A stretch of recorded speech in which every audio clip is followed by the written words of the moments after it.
Et je vais donc passer la parole à Gérald qui va animer effectivement cette nouvelle séance. Donc à toi Gérald. Oui, merci Dominique. Donc, je vais présenter Bernard Couturier, qui a un doctorat en sciences de l'éducation, même s'il a commencé son cursus universitaire avec une maîtrise de philosophie. Il est militant syndical, associatif et militant de quartier également. C'est un militant politique engagé. Alors, on fera un petit pont tout à l'heure avec Jean-Michel Devezat. Engagé, je ne sais pas si tu es engagé depuis tes 15 ans, parce que Jean-Michel Devezat dit, lui, qu'il est un militant sans carte depuis ses 15 ans. Donc peut-être les tutoies, Bernard, depuis tes 15 ans, dans une gauche radicale, depuis mai 68, et tes études en philo, justement. Et tu te définis comme politiste tourné vers la philosophie politique. Et tu interviens donc à ce titre à Espace Marx, comme aujourd'hui, mais ce n'est pas la première fois, ou bien à l'Université populaire de Bordeaux. Et donc, eh bien voilà, tu vas nous éclairer pour nous dire de quoi émancipation est pour toi le nom.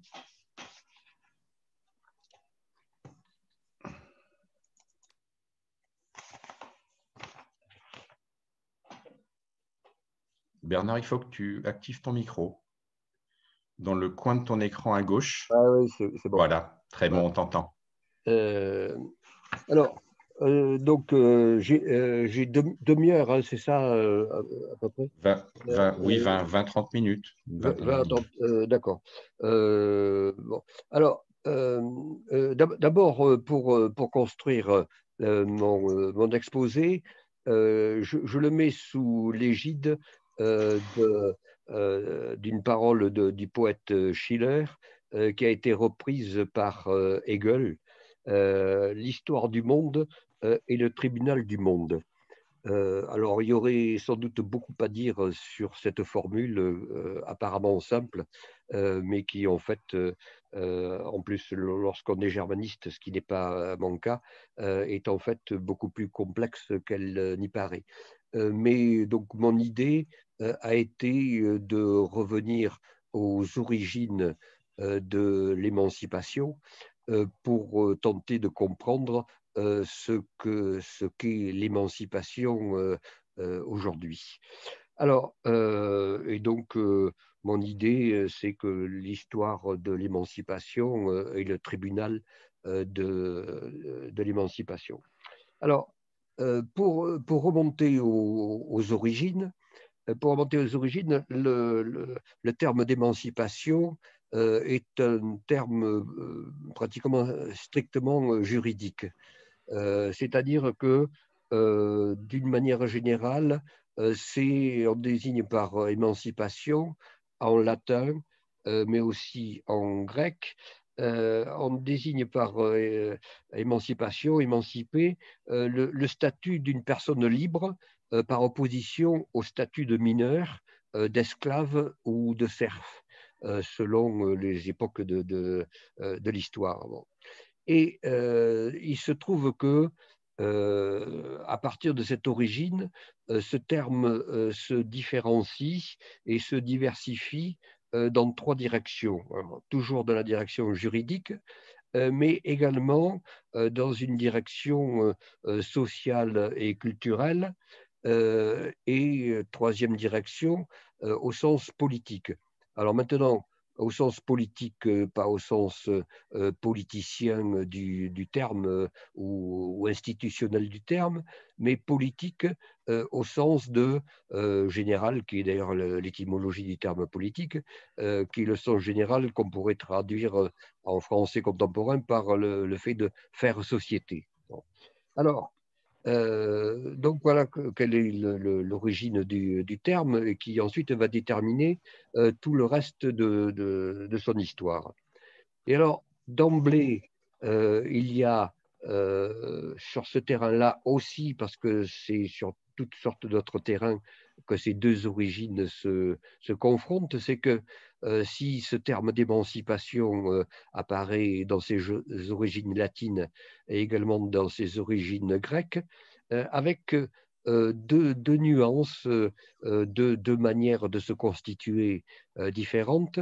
à savoir que l'origine latine insiste plutôt sur le côté formaliste et institutionnaliste de l'émancipation, alors que par contre le terme grec insiste plutôt sur sa dimension tournée vers l'éducation, les transitions, les facilitations, disons. Alors, donc voilà quelles sont les origines et la construction durant toute l'Antiquité. Alors maintenant, de manière significative aussi, ce terme d'émancipation, il disparaît dans ce sens-là, ou dans ces sens-là, pendant tout le reste du Moyen Âge.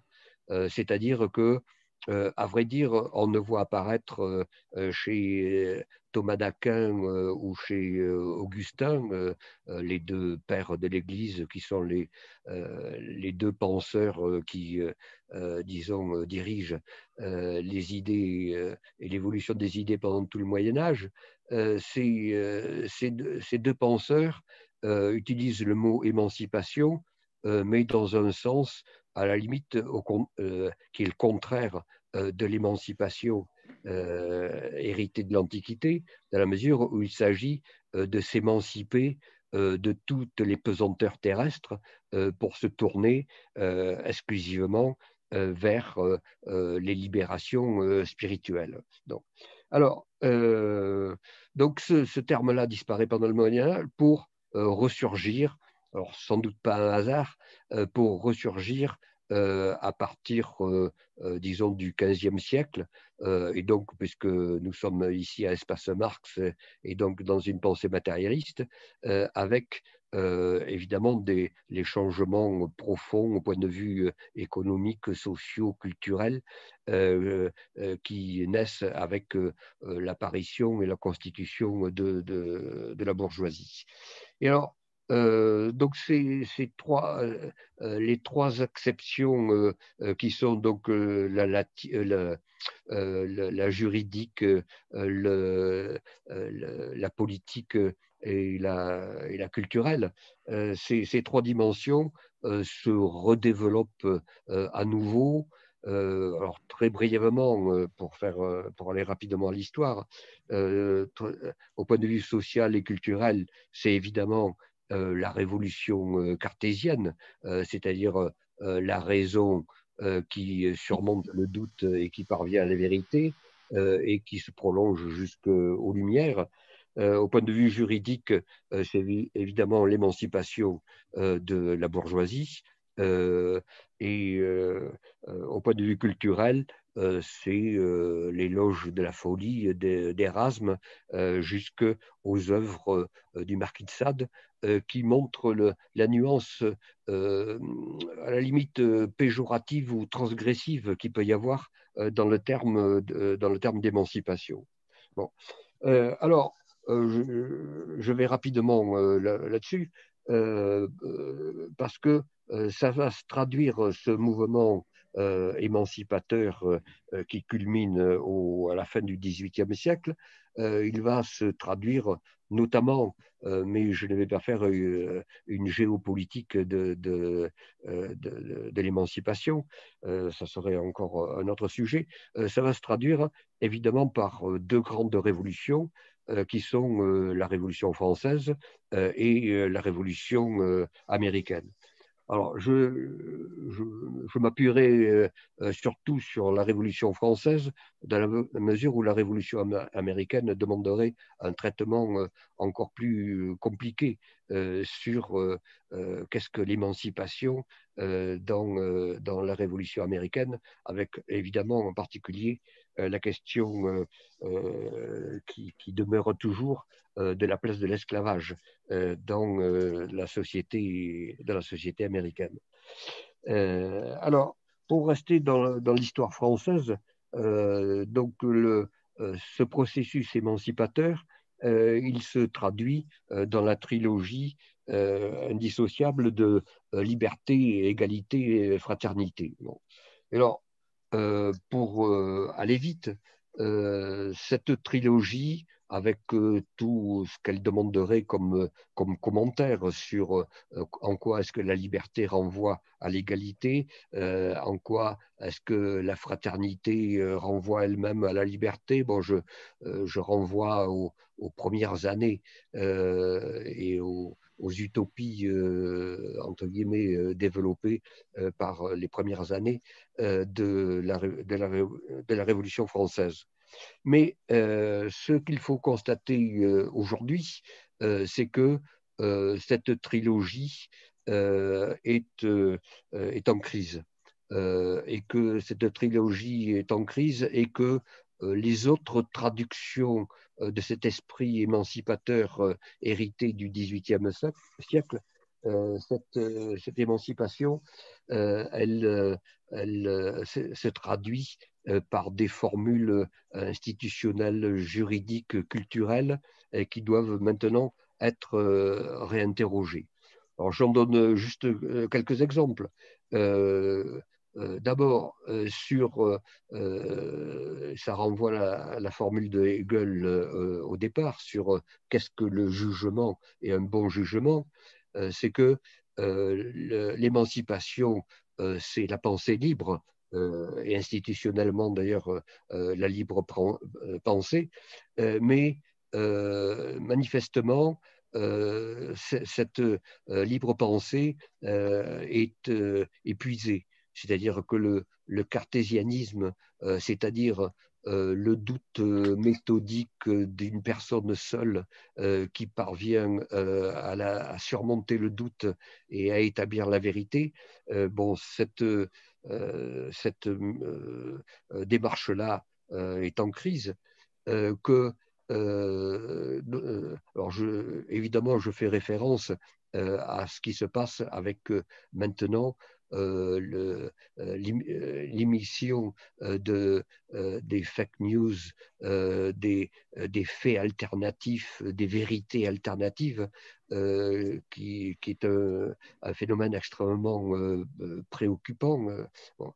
Que par ailleurs, ce qui était une autre des illustrations de ce mouvement liberté, égalité, fraternité, le système d'éducation, l'école est elle-même en crise et plus qu'en crise, c'est que les méthodes pour apprécier les vertus libératrices et émancipatrices de l'école, la méthode même pour l'apprécier est elle-même remise en doute dans la mesure où, évidemment, celui qui a fait œuvre majeure dans ce domaine, qui est donc Bourdieu, en montrant comment est-ce que l'école était en fait la reproduction des élites, ce modèle-là, et lui-même n'est plus pertinent pour essayer de définir et de comprendre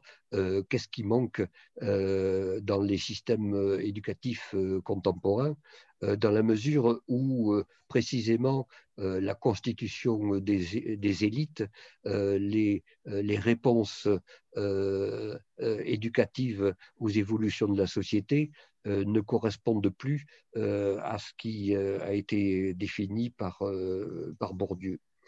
Dernière chose, c'est la lutte des classes elle-même est interrogée, puisque donc on est là à Espace Marx, dans la mesure où, d'une part, les classes ont des difficultés à être définies, c'est-à-dire que les concepts qui consistent à dire que ce sont aux producteurs de se sauver eux-mêmes, mais qui sont exactement les producteurs à l'heure actuelle et d'une manière générale, qui sont les acteurs et actrices des modifications, qui sont les acteurs et actrices des émancipations en cours, dans la mesure où il faudrait parler aujourd'hui de la recherche des libertés plutôt que la recherche de la liberté. Évidemment, la fin de la présentation de mon topo que j'ai pu écrire fait allusion au poème d'Aragon, Liberté, j'écris ton nom. Et il cite une soixantaine de situations où il faudrait écrire le mot liberté.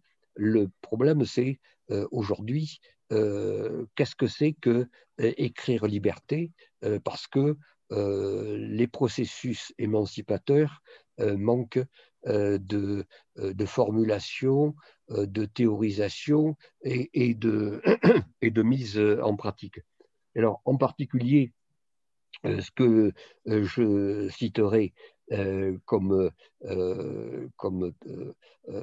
appréciation théorique des nouvelles émancipations, qui est évidemment les théories sur l'intersectionnalité, qui à la fois font des constats exacts et pertinents, c'est-à-dire que les classes et les couches sociales ont des croisements et que ces croisements ne sont pas toujours harmonieux les uns par rapport aux autres. C'est-à-dire que ce qui est en crise à l'heure actuelle, c'est l'universalisme et des libertés qui soient des libertés universelles. C'est la question d'aujourd'hui dans tous les domaines, qu'ils soient juridiques, qu'ils soient culturels ou qu'ils soient politiques, toujours au sens de faire société. Alors, cela dit, ce constat doit être l'objet d'une déconstruction. C'est-à-dire, bon, je renvoie évidemment aux méthodes et aux théories de Derrida, mais qui elles-mêmes font référence à d'autres méthodes et théories. C'est-à-dire que, mais y compris à une relecture de Marx lui-même, c'est-à-dire revenir aux sources des phénomènes sociaux et des phénomènes d'émancipation et revenir aux sources de ce qui a été institutionnalisé pour revenir aux origines mêmes et à ce qui a pu fonder l'institution. Alors, par parenthèse, en écoutant les conversations précédentes, je pense qu'il faut quand même revenir sur le fait que le mot communisme, quelque part, il n'est pas né de rien du tout. Et que je pense qu'il faudrait le ramener à ses origines, et en particulier à la commune. Et que je pense qu'il faudrait, et d'ailleurs, comme l'année prochaine va être l'année anniversaire de la commune, ça serait peut-être un thème à aborder, c'est qu'il faudrait quelque part, vis-à-vis du communisme, avoir une attitude qui a été celle de Lénine lorsque, quelque part, il s'est réapproprié la commune qui était, elle aussi, très largement déconsidérée dans toutes sortes de milieux intellectuels qui, au demeurant, étaient des milieux intellectuels qui n'étaient pas forcément réactionnaires et qui a réhabilité et a donné un sens nouveau à ce qui a pu se passer au niveau de la commune. Et je pense que une réécriture et une déconstruction du système émancipateur de la fin du XVIIIe siècle jusqu'à nos jours demanderait le même travail. Alors ce travail, il commence incontestablement à être fait. Et quelque part, il faut se réjouir de ce que les œuvres de l'écrivain Fukuyama à la fin du XXe siècle, c'est-à-dire que l'histoire était finie. Non, l'histoire continue et que il y a toutes sortes de mouvements nouveaux, créateurs en termes de processus émancipateurs.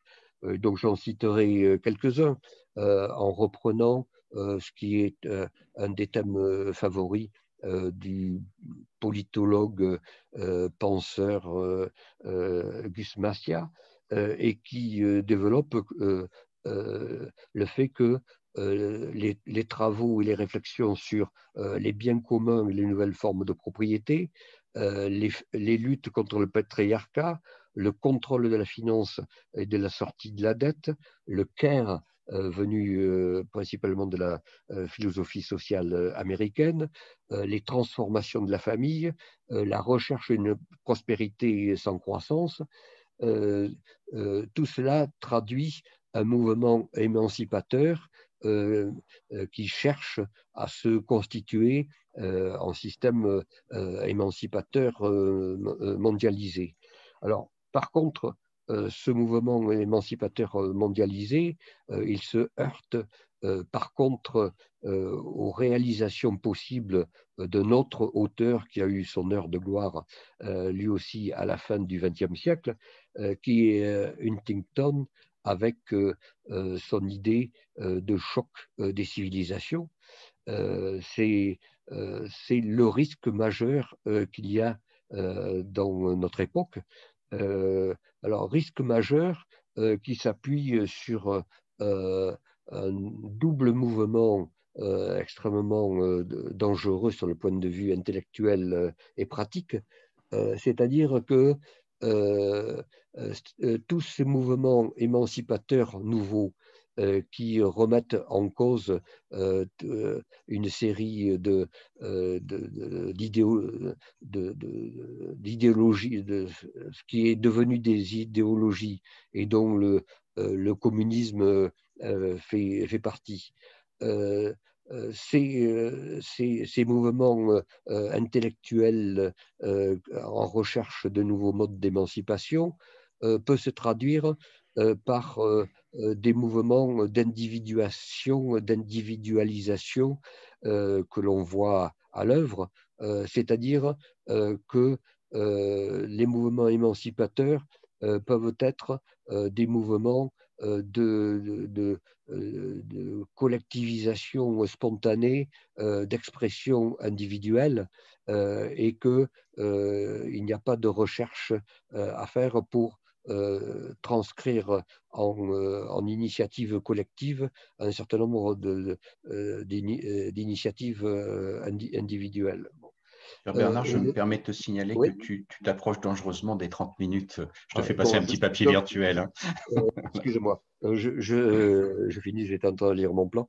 Bon, j'aurais dû réduire un peu le début. Alors, et que le deuxième risque, c'est le risque d'essentialisation, c'est-à-dire que n'ayant plus d'idéaux, on se redonne des idéaux qui peuvent être soit des idéaux de modèles sociétaux illibéraux, soit des idéaux du côté de l'écologie sur une nature toute puissante et dont il faudrait, à l'encontre de Descartes d'ailleurs, non pas chercher à maîtriser, mais où ce soit la nature qui soit en quelque sorte la maîtresse du destin des hommes.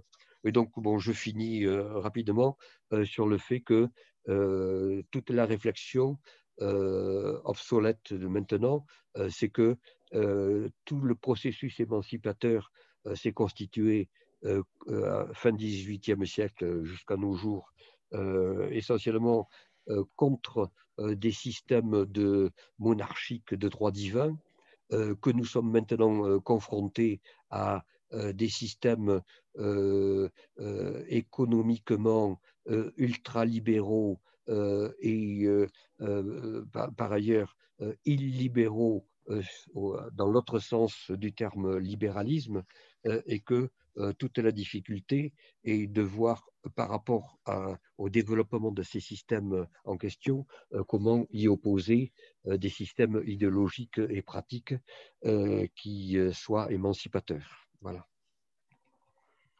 Bon, merci Bernard.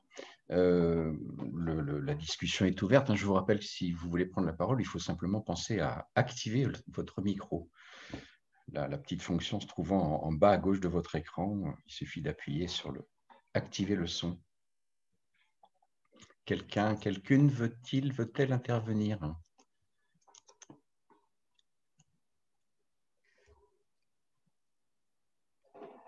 Alors, juste une petite remarque, Bernard. À un moment donné, tu pointais les limites et peut-être les impasses de la démarche individuelle de Descartes.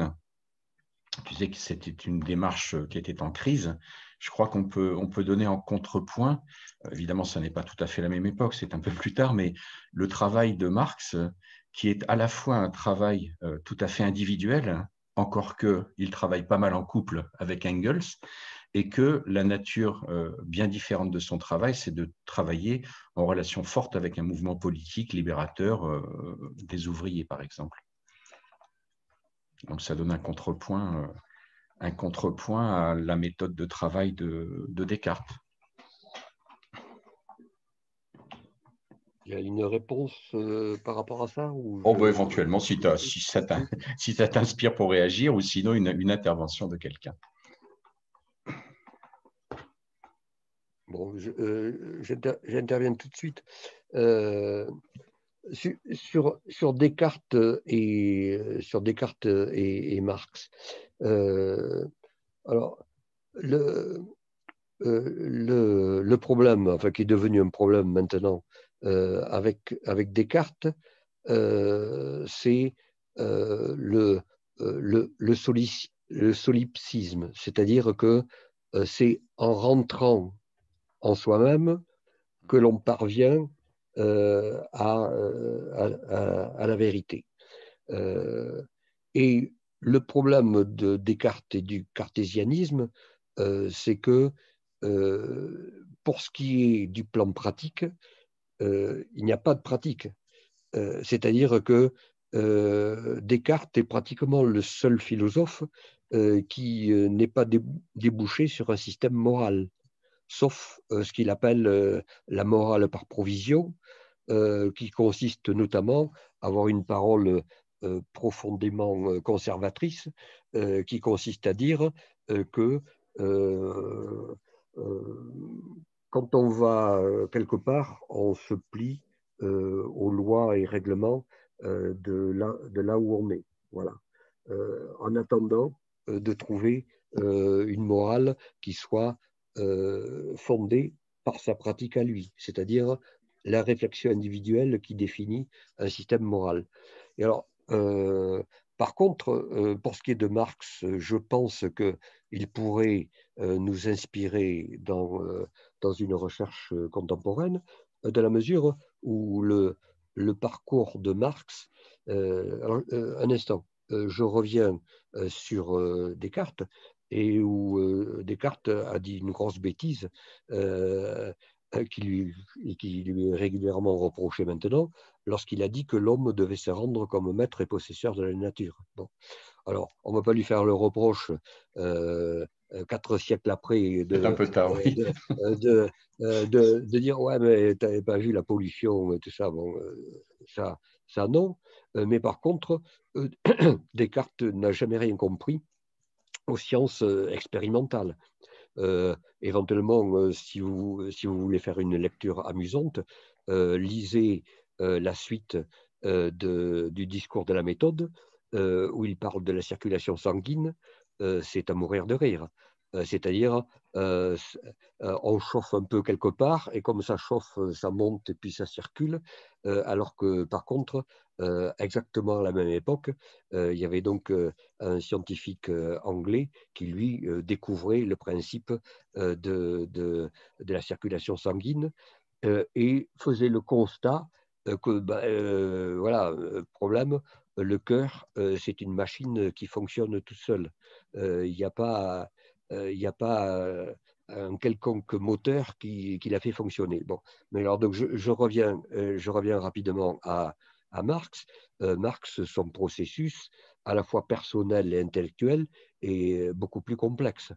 C'est-à-dire que, alors d'abord, c'est vrai que il a fait incontestablement œuvre collective, lui-même le reconnaît, que s'il ne s'était pas inspiré à la fois de la philosophie allemande, de l'économie britannique et des mouvements révolutionnaires français, il n'aurait pas écrit son œuvre, d'une part, plus son amitié évidemment, et puis surtout, quelque part, je pense, alors j'ai fait un topo là-dessus il y a 3 ans, je crois, il écrit les manuscrits de 44, manuscrits de 44, où il fait état quelque part de sa découverte de l'aliénation et où il commence à avoir une réflexion sur comment sortir de cette aliénation,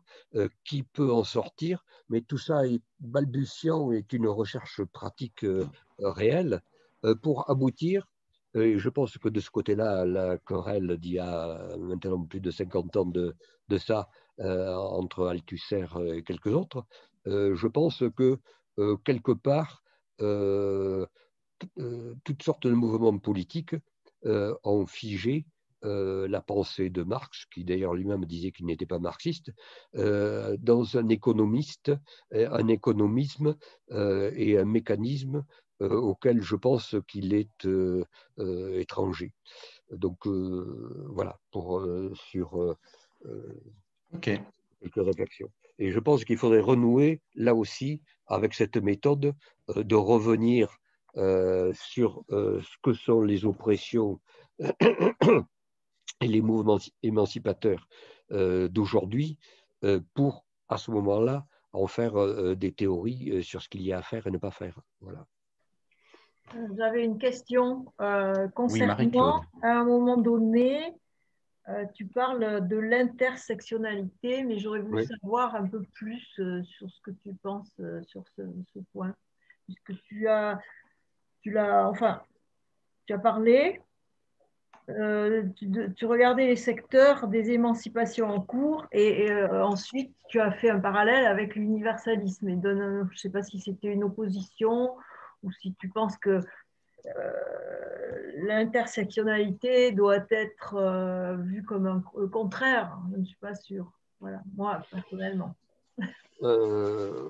C'est-à-dire que pour revenir à la formule liberté, égalité, fraternité, bon, cette formule, elle est obsolète par de multiples entrées.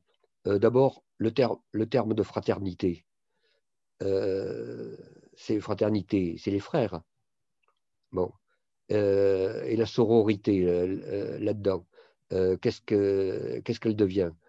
Et donc ça renvoie à une des limites nombreuses de la Révolution française, c'est-à-dire que la place des femmes y est à peu près totalement absente. Bon. Par contre, l'immense mérite, c'est d'avoir d'emblée émancipé ce qui était une révolution totale à l'époque, c'est d'avoir émancipé les Juifs et d'avoir émancipé les esclaves. Je faisais allusion tout à l'heure au fait que l'histoire américaine, enfin je veux dire états-unienne, l'histoire américaine était très différente. C'est que quand on lit la Constitution américaine et son début et son histoire, on voit que sur cette question de l'esclavage, d'emblée, ils ne s'en sont jamais sortis. C'est-à-dire que il y a des proclamations universalistes qui concernent tous les hommes, mais par rapport aux esclaves, c'est oui, mais, et ça continue à s'exprimer avec le fait que dans la société américaine, cette question-là n'est toujours pas réglée et pèse toujours très profondément, et d'ailleurs à l'origine d'une guerre civile. Et on ne se remet jamais d'une guerre civile quelque part. Et donc, pour en revenir à l'intersectionnalité, c'est que dans toutes sortes de domaines, toutes sortes de penseurs. Alors, je ne suis pas un spécialiste de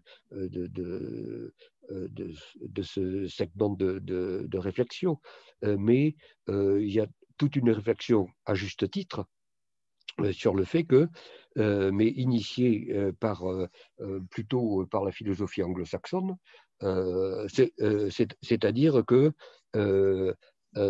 travailleurs, travailleuses, c'est pas si évident que ça.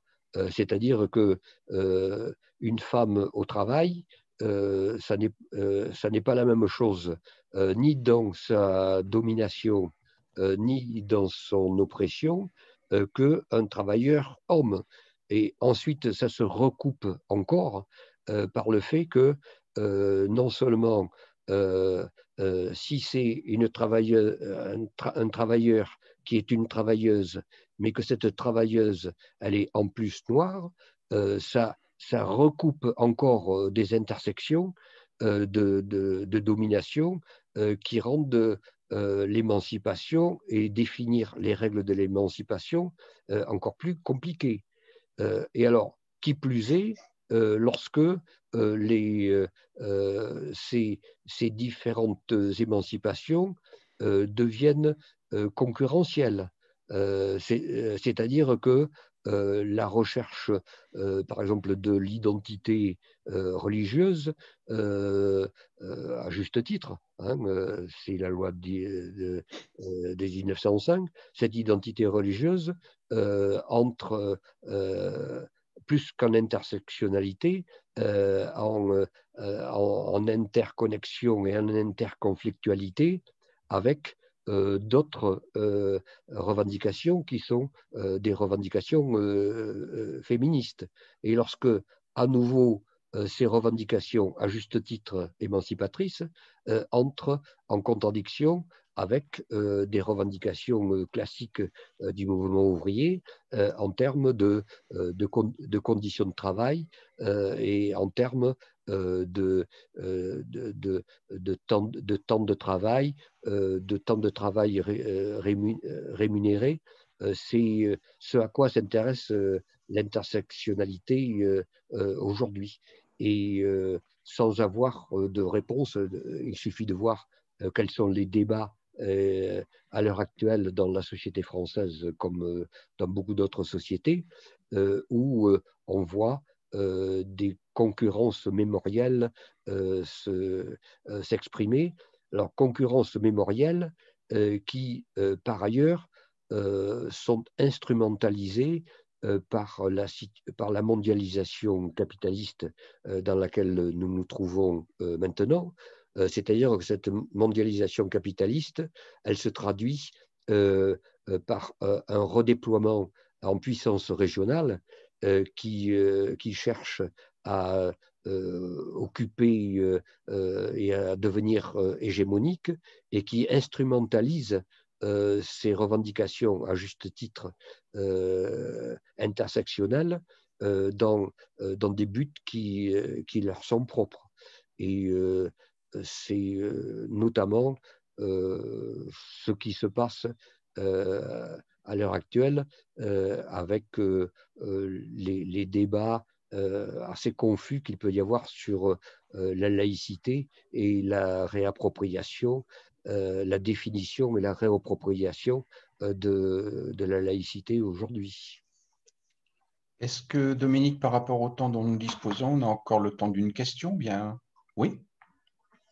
Alors, si quelqu'un... J'ai vu tout à l'heure Fabien, ton chat, semblait vouloir poser une question. Il est sauté sur ta table, je ne sais pas. Ou toi, peut-être? Pense à activer ton micro, s'il te plaît. Ok, merci. Je crois que le chat avait mot à dire. Il m'a obligé à quitter la scène pendant quelques Bon. secondes. Oui, oui, cette question d'émancipation me trotte dans la tête également depuis un moment et je suis très heureux d'avoir écouté ces réflexions à ce sujet-là. Et c'est aussi sur les formes sur les formes de cette émancipation et notamment du rapport entre le communisme et l'intersectionnalité, puisque c'est un peu deux des aspects que tu as abordés. Et j'aime bien l'aspect dans l'intersectionnalité qu'elle a de regrouper les luttes. Elle regroupe les luttes, mais en même temps, elle donne pas de clé. Elle donne pas donne pas de clé, donne pas d'acteur, puisque là, on sort de Marx. La classe ouvrière n'apparaît plus dans l'intersectionnalité. Donc, est-ce que c'est peut-être un peu confus ces réflexions que j'ai là-dessus, mais il reste pas moi que moi je m'interroge sur comment l'émancipation peut-elle faire l'économie de la classe ouvrière en quelque sorte et en quoi est-ce que l'intersectionnalité gère cette question-là. Je sais que c'est une question très très vaste, je ne suis pas sûr que je te rends service en la posant comme ça, mais en tout cas, c'est des réflexions que j'aime bien partager. Alors, effectivement, il faudra poursuivre la réflexion, et d'ailleurs poursuivre la réflexion en pratique, parce qu'on est confronté aujourd'hui tous les jours à ce genre de choses. Maintenant, sur la conflictualité entre intersectionnalité et lutte des classes, moi, je serais assez prudent. Là aussi, en revenant aux sources. C'est-à-dire que c'est de manière tout à fait arbitraire que le camp des acteurs positifs dans le monde social et politique, c'est assez artificiellement qu'il a été ramené uniquement aux ouvriers et aux ouvriers productifs.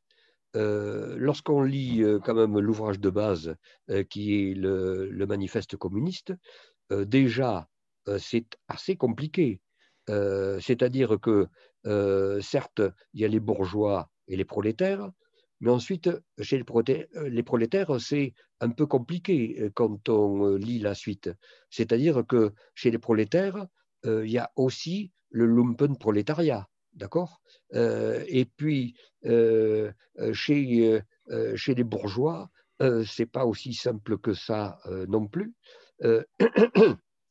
Et, et, et donc, pour conclure sur le fait que je pense qu'il vaudrait mieux se tourner vers les définitions qu'en donne Marx, c'est-à-dire que les acteurs, ce sont ceux qui sont privés de l'accès à tout moyen de production et qui n'ont que leurs mains pour vivre.